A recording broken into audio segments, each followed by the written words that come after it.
altos de Cuaña y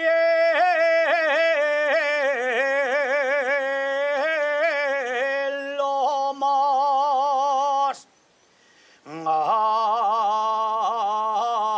altos de Cuaña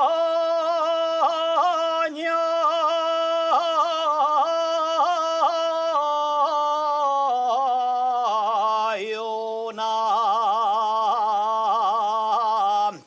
estrella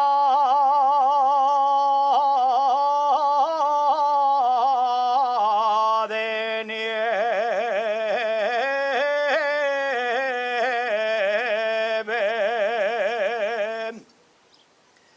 estrella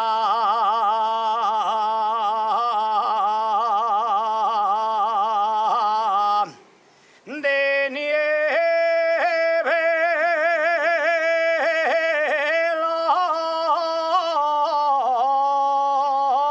la que a los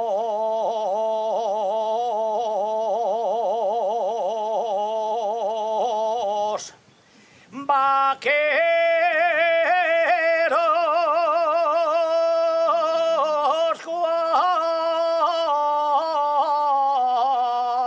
cuando de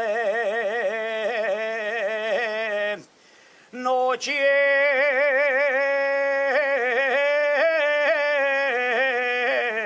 se pierde